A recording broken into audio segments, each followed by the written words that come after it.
Ancestry of Machines. What melody is it that dreams bounce to?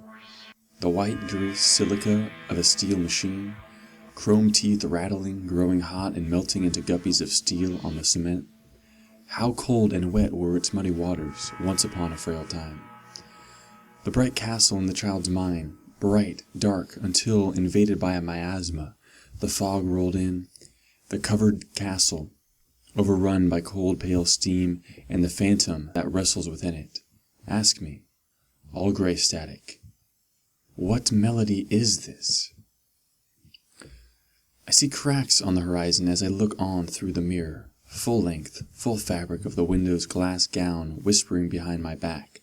Seldom a word springs forth, the water alive in my veins as black silica upon a rusted machine's joints, when the rattling silver blades reverberate through the world and back to its gutted ear canal, and its chrome teeth fall out one by one upon the dust where iron moss, then grass, then ferns, then brush, then a lethal forest take root. Do not contradict me. Black, white.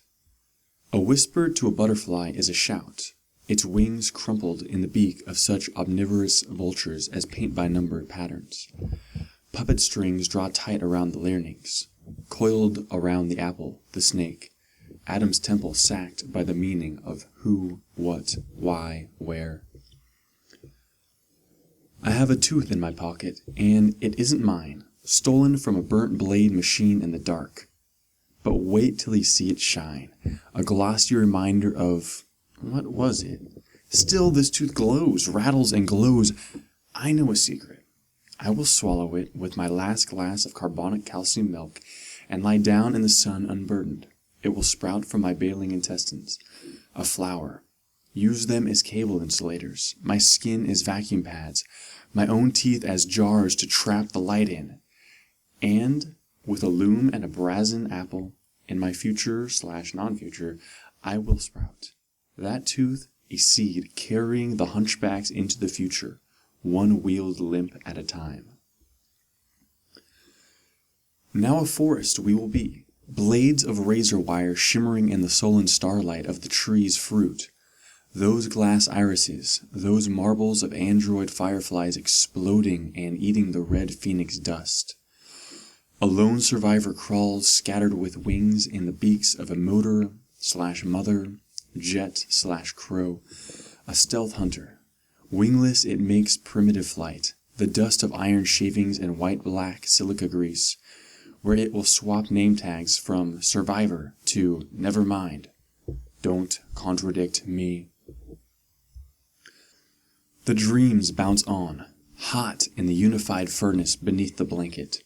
Worn copper wire, knitted by a foul old friend, hoping some intelligent entity would remember her knitting, the spider weaver, the widow without a cause. But the twin engines united beneath the quilt do not remember her.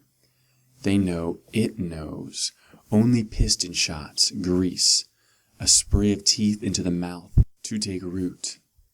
The jaw hinges open. The lust, destruction of black silica waves crash upon a white silica of strands, coiled embers in the alloy palm, electric currents through the fingertips.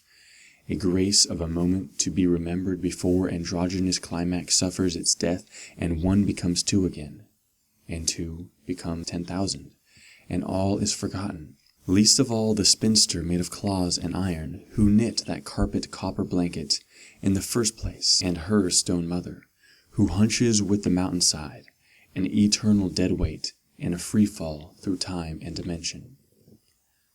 But not yet, not now.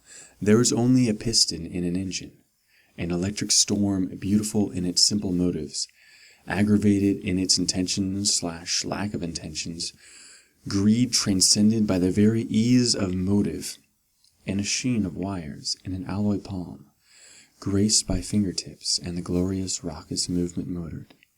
Inhibition spread, the black-white silica, onto a grassland, a prairie, a plain, with such starlight as there once was, filtered down through the eons and across the rust-stained sands of the last beach.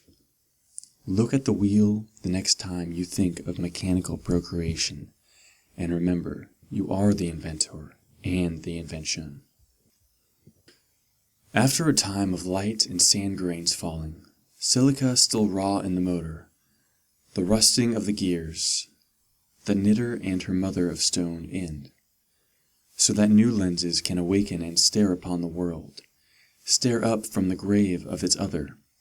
The child climbs to its place upon the surface of the forest of the iron rye, wraps itself under the copper strands of grandmother's quilt, and of a castle in the black and white air it dreams.